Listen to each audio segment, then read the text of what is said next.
Today's episode of the Watson Weekly Podcast is sponsored by Commerce Tools. The world of commerce is fast-paced and constantly changing. Commerce Tools, the global leader in commerce and creator of the powerfully composable mock architecture, enables commerce leaders to turn possibilities into reality. Commerce Tools helps businesses go from underperforming to overachieving, and from keeping up to setting the pace, all at a lower total cost. Go to commercetools.com to learn how to get started. It's August 28th, 2023, and this is the Watson Weekly, your essential e-commerce digest. Today on our show, how can artificial intelligence help e-commerce? Walmart reports Q2 2024 earnings. Amazon launches a new U.S. shipping program. TikTok takes another firm step towards marketplaces. And finally, the Investor Minute, which contains 7 items this week from the world of venture capital, acquisitions, and IPOs.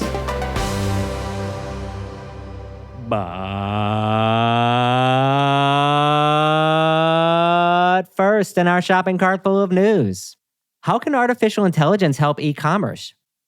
As venture capital money pours into AI, many people are asking the same question. What is the analogy of AI to generations that have come before it? I'm here to tell you that AI is not a Web 3 or Web 4 type moment. Instead, the analogy for AI right now is quite simple. AI is automation. AI can help you sell better or more through your existing channels. And AI can help you deliver better or more efficiently through your existing delivery mechanisms.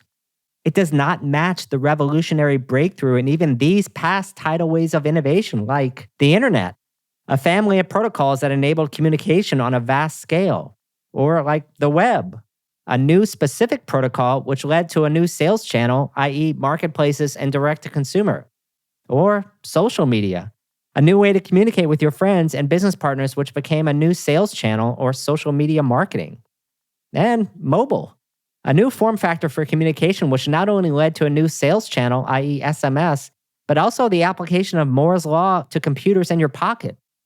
Headsets will also be in the same bucket when they are ready, but that could be another decade or so. What's AI? Well, even if you don't know the answer, you know what it's not. It's not like any of the above waves. Venture capitalists pouring money into this trend should worry about that. In e-commerce, 2 things are essentially breakthroughs. First is an entirely new sales channel of business. This is a new way to reach your customers like the web or social media. Second is an entirely new delivery mechanism which changes the cost equation by an order of magnitude. Think of what Kindle is to the books category. What's the best analogy I have for AI right now? Something like cloud computing. It's big and important, yes. Incrementally great for everyone? Yes, also. Is it revolutionary in the same manner as other revolutions? Let's maybe tap the brakes here for a second. Getting your AI to answer questions for you in a SaaS application?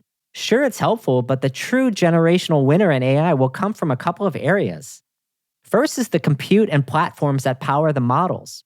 The compute and platforms that power the apps that are built on top of the models. And finally, new communication, sales, or support channels built on AI negotiation that were not possible before. And if you don't think AI negotiation isn't coming, then you must not be an Amazon first-party vendor yet. This last point is what most people are focused on right now, mostly from a support or client management point of view, but it really needs to move to being a way to sell or deliver and not as a way to support. In my ideal future, there is an army of robot buyers which represent a distinct channel than human buyers. Marketing to this new army of robot buyers will become a new thing too. Sadly, I think in fulfillment and delivery, we are talking about incremental improvement until we invent teleportation.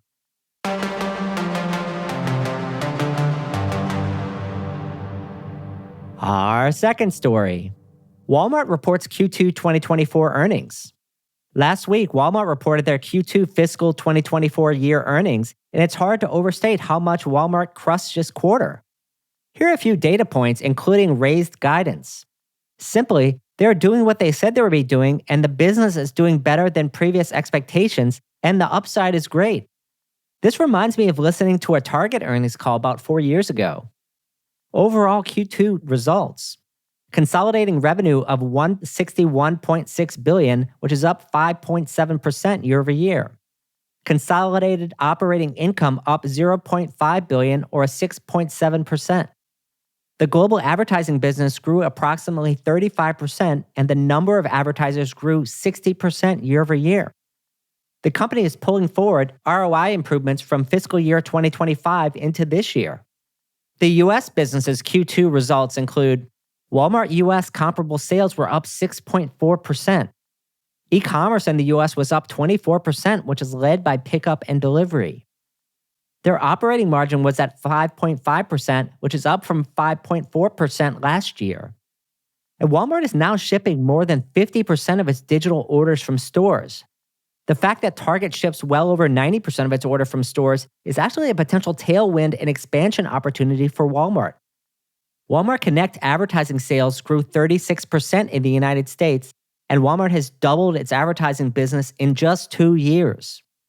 On the marketplace front, Walmart's marketplace increased its item count over 4 times since last year. The number of marketplace customers increased 14% in Q2, and fulfillment services adoption is up 50% since last year. Walmart Online experienced strong traffic demonstrated by their weekly active digital users being up 20%. As far as the category breakdown, general merchandise declined mid-single digits. Grocery inflation moderated 700 basis points year over year and 400 basis points quarter over quarter, but is still up 20% on a 2-year stack. In my mind, this means consumers are still being affected. On the operations side, U.S. inventory declined 8% with higher in-stock levels. 15% of stores are now served by an automated regional distribution center facility, and these facilities are efficient by over 30% on a units per hour basis. There's huge upside here given that the penetration across their DCs is only 15% right now. On the grocery front, Walmart disclosed that it's gaining share from other competitors, which should worry companies like Amazon that are still trying to figure out grocery. Private label grocery products were up 9% year over year as Walmart reported customers trading down to private labels. Many people ask me all the time, what's the state of the consumer in the US as it pertains to retail? Consumer spend seems to be shifting from other categories to grocery and health and wellness. Consumers aren't compromising on holiday seasons, and back to school started out strong, which is a strong holiday predictor. Walmart is growing its category share across all demographics, continuing a trend for the past 5 or 6 quarters. Discretionary and household budgets are pressured, and there is a drawdown in consumer savings. And I did think that it was interesting that Walmart noted its Canadian customers were feeling a pinch in interest rates faster than the US customers, primarily because of lower mortgage durations. And Walmart also updated its fiscal year 2024 guidance. Here are a few details from that. Walmart increased its full-year guidance and sales expectations, which is a great achievement in this economy, but overall, the company still remains cautious. Walmart predicts net sales growth of 4.5% and operating income growth of 7.5%. Inflation does seem slightly lower than last year, but it's still stubborn. And wrapping up this segment, here are a few takeaways. First, Amazon should be terrified of Walmart and grocery. It's the leader in the US in grocery versus the gang that can't shoot straight.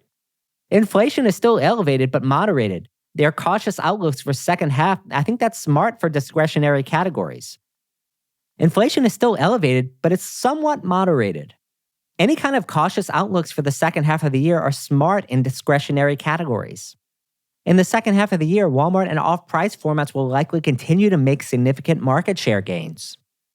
And the results speak for themselves. Sometimes all you need to do is point to the scoreboard to see how a company is performing, and this was one of those quarters for Walmart.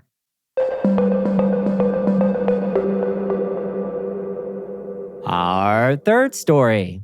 Amazon launches a U.S. shipping program. Business Insider and the Wall Street Journal report that Amazon is kind of restarting an independent multi-channel shipping service that competes with both FedEx and UPS. Here are a few details. It's going to launch within the United States and will not include U.S. outbound to other countries.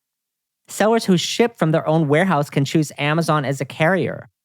Amazon had previously started this service in 2018 as a beta, and then during the lockdown of the pandemic, given the surge in volume, this experiment was put on the back burner. And this marks 6 countries now where Amazon has an independent shipping service, including France, Spain, India, UK, Italy, and now the United States. Anytime Amazon does something in the market, it pays to take note of it. The competitive dynamics are tough in the market right now. There is more supply than demand, and there are more 3PL facilities than demand, and more services than demand. To me, this speaks to a market consolidation that could happen where bigger players gain share. Remember, Amazon doesn't operate a truly independent shipping service. It's a retail marketplace with guaranteed volume that operates as a shipping service, of which it is able to offer infrastructure to others at a marginal cost. That still sounds like a long-term winning formula to me. The elephant in the room with Amazon from a transportation point of view is always trust. However, want to know what the antidote of trust is? Rates, service levels, and patience. 3 things that many companies don't have, but Amazon generally has in abundance. Don't trust Amazon today? They're usually content to keep doing what they're doing and wait it out. In truth, I expect more from Amazon in supply chain services, a lot more. I expect Amazon to sell every level of its transportation network, end-to-end, middle mile, and last mile. And that's just what you do with fixed assets, and it's been Amazon's playbook for 20 years now, since they opened their marketplace in the first place. And finally, the trust question is a trickier one, but I do believe there's a long-term solution here.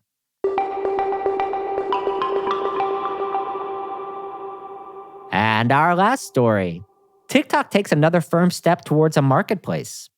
If you've been syndicating your products to TikTok and have the TikTok Pixel installed on your storefront, you must make some changes by mid-September because TikTok has sunset its storefront offering.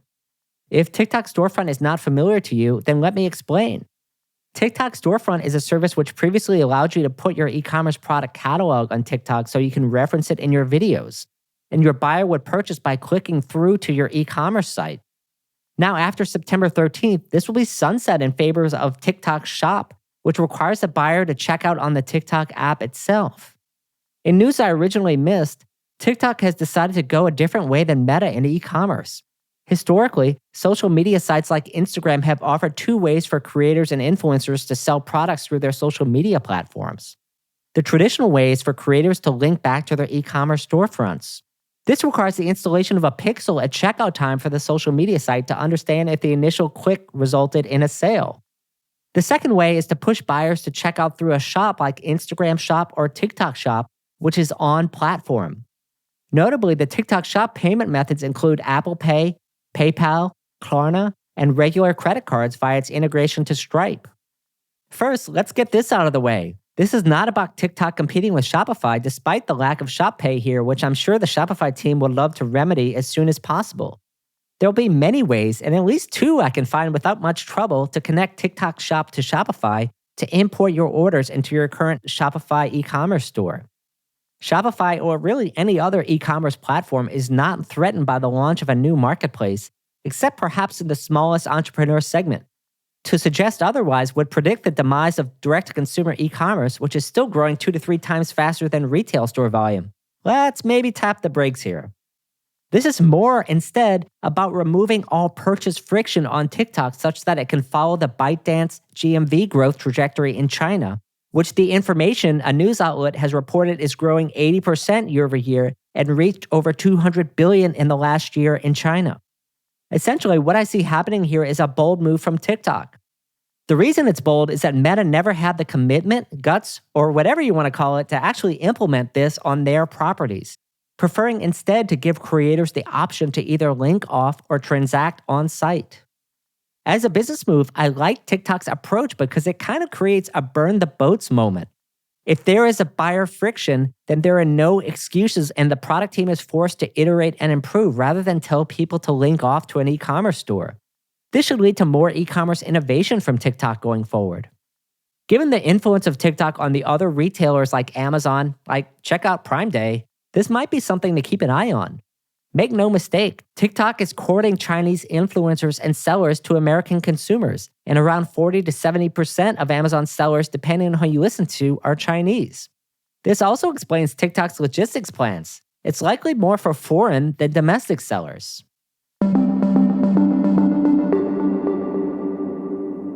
Hey Watsonians, this is Rick. If you haven't joined other listeners in our online community, you're only getting half the value from this podcast.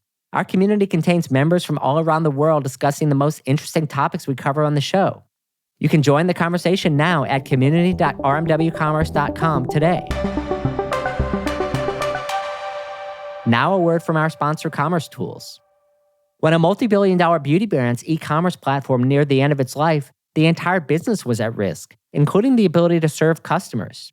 By switching to Commerce Tools and embracing a more flexible mock architecture, the retailer's vision for connecting in-store and personalized shopping experiences became a reality. The brand can now roll out new features within days, securing its position as a modern brand that uses technology to its advantage. If you're being held hostage by your technology platform and your developers have thrown up their hands, tell them to start a free trial at commercetools.com today. It's that time, friends, for our Investor Minute. We have 7 items on the menu today. First, Tapestry to acquired fashion holding company Capri Holdings for $8.5 billion. Tapestry now becomes a viable competitor to LVMH and Kering as it becomes the largest fashion conglomerate in the U.S. for U.S. brands.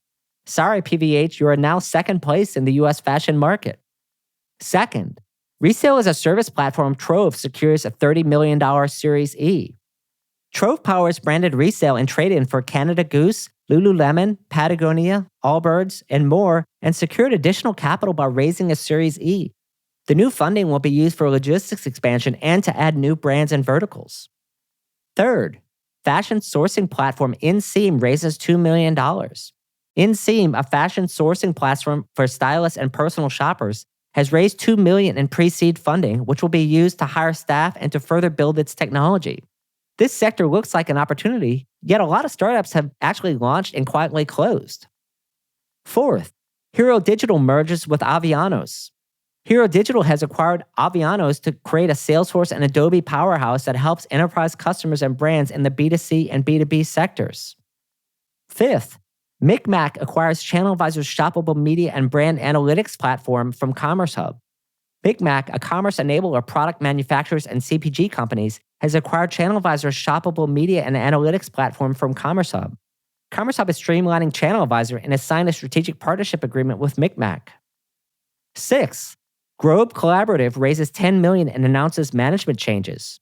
Grove Collaborative, a certified B Corp that sells sustainable consumer products, raised $10 million and has hired a new CEO and added a new independent director.